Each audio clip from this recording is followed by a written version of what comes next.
দীর্ঘ ১২ মাস পর প্রকাশে এলেন ওবায়দুল কাদের। বাথরুমে ৫ ঘণ্টা লুকিয়েছিলাম। বিপ্লবী ছাত্ররাই আমাকে পালিয়ে যেতে সহায়তা করে। ভারত পলাতক হাসিনার সাথে দেখা করতে গিয়ে ধরা খেল পুত্র। ৫,৫০০ বিজ্ঞানী সজীব ওয়াজের জয়। এবং সবশেষে জানাব, সরকারের মান অভিমানে কোনো সুযোগ নেই। আগামী ডিসেম্বরের মধ্যে নির্বাচন দিতে হবে, বললেন তারেক রহমান। এতক্ষণই শুনছিলেন সংবাদ শিরোনাম, এবার বিস্তারিত। ছাত্র জনতা অভ্যুত্থানে আওয়ামী লীগ সরকারের পতনের দিন ৫ ঘণ্টা বাথরুমে লুকিয়েছিলেন বলে জানিয়েছেন দলটির সাধারণ সম্পাদক ওবায়দুল কাদের। ভারতীয় গণমাধ্যম দ্য ওয়ার্ল্ডের এক্সিকিউটিভ এডিটর আন্নম সরকারকে দেওয়া এক সাক্ষাৎকারে কথা বলেন তিনি। শেখ হাসিনা পতনের পরে প্রথম কোনো গণমাধ্যমে কথা বললেন ওবায়দুল কাদের। ওবায়দুল কাদের বলেন, এই বিষয়ে দেশ বিদেশ এবং ভারতবর্ষ সবার কাছে পরিষ্কার। ৫ আগস্ট সেদিন ষড়যন্ত্রমূলক যে ছাত্র উত্থান, সেদিন আমার বেঁচে থাকার কথা ছিল না। মৃত্যুর অনেক কাছে ছিলাম। আমি খুবই ভাগ্যবান যে এখনও বেঁচে আছি। আমরা এই সংসদ এলাকায় নিজের বাসাকে এড়িয়ে পাশের বাসায় আশ্রয় নিয়েছিলাম সেদিন। তখন চারদিক থেকে মিছিল আসছিল। এটা আসলে ছিল গণভবন ক্যান্ডিক। আমরা অবাক হলাম যে সংসদ এলাকাতেও ছড়িয়ে পড়েছে তারা, এবং একটি লুটপাটের লুম্পেট স্টাইলের কতগুলো ঘটনা ঘটে। সেখানে বিভিন্ন ধরনের লোক আসে এবং এদের মধ্যে বেশিরভাগই মনে হয়েছে এটা কোনো রাজনৈতিক অভ্যুত্থান নয়, এটি লুটপাটের অভ্যুত্থান।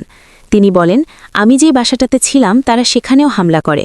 তারা জানত না আমি সেখানে আছি। আমার বাসায় তারা লুটপাট করেছে, কিন্তু যে বাসার আমি আশ্রয় নিয়েছি সেখানে হামলা করবে আমি ভাবতেও পারিনি। দেখলাম অনেক লোকজন ঢুকে পড়েছে। তারা ভাঙচুর ও লুটপাট করতে থাকে। স্ত্রীকে নিয়ে আমি বাথরুমে লুকিয়েছিলাম। অনেকক্ষণ ছিলাম, প্রায় ৫ ঘণ্টা। একটি পর্যায়ে তারা বাথরুমের ভেতরেও কমোড, বেসিন এগুলোতেও লুটপাট করে। যেই বাসাতে ছিলাম তারা সেই বাসাতেও হামলা করে। আচ্ছা তারা জানতো না যে সেখানে আমি আছি। আচ্ছা আমার বাসায় তারা লুটপাট করেছে, কিন্তু যেই বাসায় আমি গিয়ে আশ্রয় নিলাম সেখানে তারা হামলা করবে এটা আমি ভাবতেও পারিনি। দেখলাম অনেক লোকজন ঢুকে পড়েছে। তারা ভাঙচুর ও লুটপাট করতে থাকে। স্ত্রীকে নিয়ে আমি বাথরুমে লুকিয়েছিলাম। অনেকক্ষণ ছিলাম, প্রায় ৫ ঘণ্টা। তারপর একটা পর্যায়ে এরা তো বাথরুমের ভিতর, সেখানেও কমোড এগুলো তো লুটপাট করেছে। এক পর্যায়ে একটি গ্রুপ চেয়েছিল আমাকে রাস্তায় সেনাবাহিনীর হাতে তুলে দিতে। কেউ কেউ আবার এটাও চেয়েছিল যে জনতার হাতে তুলে দিতে। এটা অবশ্যই ঠিক। তখন মানসিকভাবে ভেতরে ভেতরে ভেঙে পড়েছিলাম। এরপর একটি শার্ট আর লাল পতাকা শোভিত ব্যাচ লাগিয়ে একটি মাস্ক মুখে দিয়ে আমাকে হাঁটতে হাঁটতে সংসদ এলাকা থেকে বড় রাস্তা গণভবন অভিমুখে রাস্তায় নিয়ে যায়। আমার দিকে তাকিয়ে আপনি চলে গেল, আপনি জাননি কেন? আমি কিছু বলছিলাম। তারপরেই ছেলেদের মধ্যে কিভাবে উদ্বোধন হয়েছে জানি না, তারা আমাকে বলে আপনার ছবি তুলব। তারপর আমার ছবি তুলতে শুরু করলো। সেলফি নিয়েছিল, ছবি তুলেছিল। এরা ছাত্ররা অনেকে আমাকে চিনত। কি কারণে তারা তখন তাদের আক্রমণাত্মক যে মনোভাব ছিল সেটা নিয়ে সে তো হয়ে গেছে। আমাকে হাঁটতে হাঁটতে সংসদ এলাকা থেকে বড় রাস্তায় গণভবন অভিমুখী রাস্তায় ওখানে নিয়ে যায়। আচ্ছা, ওখানে নিয়ে হঠাৎ করে কোত্থেকে একটা ট্যাক্সি আসে, একটা ইজি ব্যাগ। সেটা খালি ছিল। ওখানে কোনো গাড়ি ঘোড়া কিছু ছিল না। ওটা হঠাৎ করে কেন যেন এসে পড়ে। ওটা আমার ভাগ্য, এরা দুজনে আমাকে নিয়ে, আমার ওয়াইফকে নিয়ে উঠে উঠলো আর বলতে লাগলো, তো অসংখ্য মানুষ চেক আপ সব জায়গায়। এরা বলতে লাগলো যে আমাদের চাচা চাচি অসুস্থ, হাসপাতালে নিচ্ছি, ডিস্টার্ব করবেন না। এ করে করে নিয়ে গেল একটা অনেক দূরে একটা জায়গায়। ওবায়দুল কাদের আরও বলেন, এটি ভাবতেও পারিনি যে ওরা বাথরুমে ঢুকল। এরপর যে বেঁচে থাকাটা সেদিন পরম সৌভাগ্যের বিষয় ছিল। আনএক্সপেক্টেডলি বেঁচে আছি। This is the important. ছাত্রলীগকে অভ্যুত্থান থামাতে বলেছিলেন কিনা সে বিষয়ে ওবায়দুল কাদের বলেন, আমি কখনো বলিনি যে ছাত্রলীগকে অভ্যুত্থান দমানোর জন্য। সেটা লন্ডন থেকে আমাদের এক ব্যারিস্টার নিজুম মজুমদার ইউটিউবে কথা বলেন। তখনকার ভিডিও নিয়ে সেটা প্রচার করেছে মাস 3 আগে। সেখানে ছাত্রলীগের নামই ছিল না। বিভিন্নভাবে বলা হয়েছে ওই দিন ছাত্রলীগের যথেষ্ট এই ধরনের কোনো বিষয় ছিল না আমার বক্তব্যে। আর আমি পার্টি সেক্রেটারি। তারা আমার মেট্রো রেল পুড়িয়ে দিচ্ছে, তারা আমার সেতু ভবন পুড়িয়ে দিচ্ছে, তারা বিটিভি ভবন পুড়িয়ে দিচ্ছে, তারা আমার অফিস আক্রমণ করতে বারবার আসছে। পার্টি অফিসে তারা গণভবনমুখী আক্রমণ চালাচ্ছে। তো সেই সময় আমি কি এটাকে সেভ করব না? আমার দলকে সেভ করব না? আমার নেত্রীকে সেভ করব না? সেই সময় পার্টি সেক্রেটারি হিসেবে আমার উপর সব অর্পিত যে দায়িত্ব তা আমি পালন করেছি। এটা যে কেউই করত। আমার জায়গায় অন্য কেউ থাকলেও তিনি একই কাজটি করতেন। ওবায়দুল কাদেরকে প্রশ্ন করেন, 15 বছর দেশ শাসন করেছেন, এত বড় পার্টি আপনার, আপনি কি বুঝতে পারলেন না এত বড় জনমত তৈরি হয়েছে? এটা কেন হলো? এমন প্রশ্নের জবাবে তিনি বলেন, এটি একটি আকস্মিক উত্থান। এটি তো শুরু হয়েছে কোঠা দিয়ে, শেষ হয়েছে এক দফায়।